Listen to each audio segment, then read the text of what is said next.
Welcome back. I've got a question for you. A question I've been thinking about since Monday of this week, because on Monday I recorded an episode of Adeptus Ridiculous with DK, Bricky and Shy, and we talked about Sisters of Battle vehicles, which was really fun. Really enjoyed it, but we did end up having a little side conversation about the stylings of the Sisters of Battle when it comes to what their vehicles used to look like compared to what they look like now. And I want to talk a little bit more about that today. Before we dive in, this video is sponsored by Serious Lights. We'll hear more from them in a little bit. Now, I'm going to show you 3 tanks. I'm going to show you the Emulator, the Exorcist, and the Repressor. You'll note that all 3 of these tanks have something in common, which is that they are really kind of plain. There's not a huge amount going on here. They haven't gone massively over the top. They haven't done anything incredibly stylistically flamboyant, like sticking a giant pane of stained glass on the front of anything. Even the big old dozer blade on the front of the Repressor is kind of plain. It's just a big old dozer blade. It's not covered in fleur-de-lis or anything like that. There's no filigree, there's no spikes. There's nothing that really ties these into the newer versions of the Sisters of Battle tanks, which are absolutely slammed wall to wall with a bunch of interesting and fun, but very busy and very bold decorative elements. For the most part, these look like simple, functional vehicles. They aren't hugely stylistic, they aren't massively themed towards the Sisters of Battle as a whole, they just look like any old other tank that you would see for really any other Imperium faction. A lot of the personality that we're used to with the Sisters of Battle simply isn't present outside of maybe having a Sister of Battle sticking out of the cupola, so that's the way that you know that's what that tank was.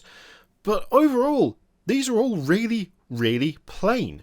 And at the same time, despite being plain, there is a certain air of grittiness to them. There is an understated menace to these vehicles, something which I really like about Fourth World stuff in particular. They have, or at least they had, maybe not so much now, a particular way of painting things, of presenting things. A lot of the stuff that they did in terms of vehicles and aircraft dreadnoughts, all that sort of thing, a lot of it was more on the not necessarily realistic side, but a bit more grounded, if you will. I would suggest these are quite humble, simple beginnings for the vehicle side of the Sisters of Battle range, and that has changed significantly as that faction has been updated. As time's gone on, you could argue that they've maybe got a little bit silly, but before we get to that, this video is brought to you by Serious Lights, and this right here is my Serious Light. It's my high definition table light, and it is about to save me from a whole world of pain. Let me ask you a question. Have you ever sat there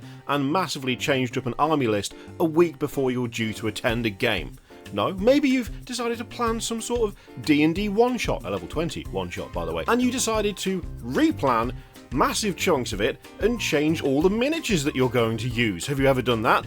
Because I have, and now I have, oh wow, I've got 4 days to paint all of this. There's a lot going on a couple of these miniatures, but luckily I'm going to be able to see every single nook and cranny, every crevice and limb, thanks to my high definition table light. It has everything you need for miniature painting. It has an adjustable neck, it has a swivel head, you can change the brightness of the bulb, and you can adjust the focal length of the beam.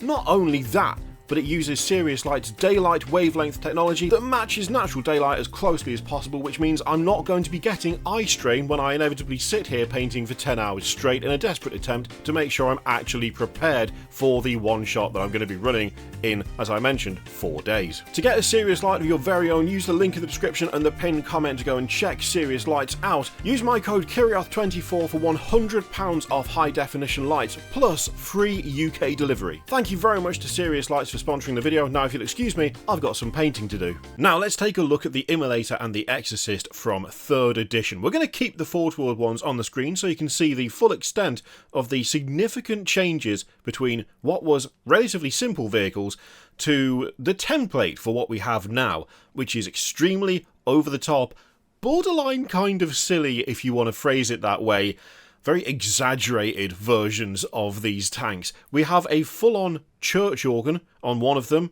that fires missiles out of it, because of course you would have that, except, of course, arguably before, that's not what you had.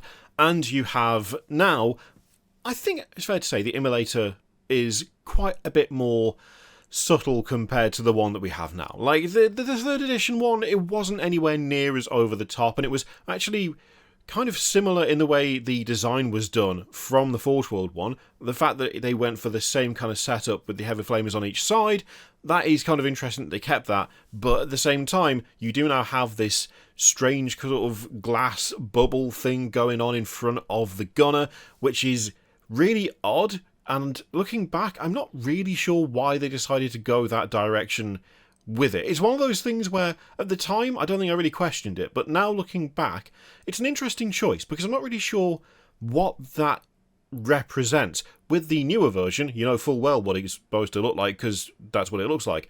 But this one, it's kind of interesting to me that they went for that, because it's not really calling to mind anything. It doesn't immediately make me think of churches or cathedrals or anything like that. Maybe at a push, some sort of church tower or cathedral spire that has got windows in it, like towards the top. Even then, something of a push. Maybe some sort of dome, a cathedral dome perhaps. It's an interesting choice, and one I still don't really fully get, and I'd love to know what the inspiration was for it, because it's not quite the same impact as the newer version. But you can see, like, by the time these vehicles come around, Games Workshop has decided on the design direction for the Sisters of Battle. They are going full church on wheels. They are really embracing the idea of statues, of iconography, of candles, of just making these things look like mobile shrines, which is a significant departure to what they looked like before. There is so much added detail, so much extra weight, so much just more. The overall kind of feel from these tanks is just more is more, and we want more on them. And that is something that did not go away when it came to the 8th edition update for the Sisters of Battle, when they finally got a big old plastic miniature range, complete with a new Exorcist and a new Emulator, which, if anything, somehow ended up even more ridiculous than the previous versions. By this point in the Sisters of Battle design cycle, we have fully reached the apex. We have reached the stage of slam all the iconography on here that you possibly can. Anything that's reminiscent of like Catholic churches and cathedrals, chuck it on there. Whatever you got. We want braziers where we used to have exhausts. We need dozer blades that are actually kind of like those fences that you find around cemeteries or around tombs of important people in cathedrals, or that separate the chantry from where the congregation sits. I think it's the nave. Is it the nave and the chancel? It's been a long time, alright? I haven't been to church for quite a while. The Exorcist more than ever resembles a pulpit with a church organ behind it, but now we have cherubs as well. Now we have someone actually playing the organ to launch the missiles. It's fully descended into insanity, and the same thing very much goes for the Emulator, where we have a full-on stained glass window acting as a shield for 2 heavy flamers. It is just so over the top. If the previous iterations looked like shrines on treads, these look like cathedrals on treads, but a lot smaller. And by this point, it feels like they didn't just make their choice as to what they wanted the Sisters to be stylistically, but they felt they had to ultra commit to it. And this is where the contrast really comes in, right? This is where the vast difference between the initial versions of these models, or the Forge World versions of these models, and the current ones really stands out, because when you compare them next to each other, there is such a massive change going on here. It is unreal. Okay, so that's a lot of context and build-up, because what I want to do is find out what you prefer. Like, which of the 2 styles do you go for most? Do you prefer the understated look, the more sort of grounded, gritty look? Do you prefer the extremely over-the-top look? What is the thing that, like, you look at and go, that is Sisters of Battle to me?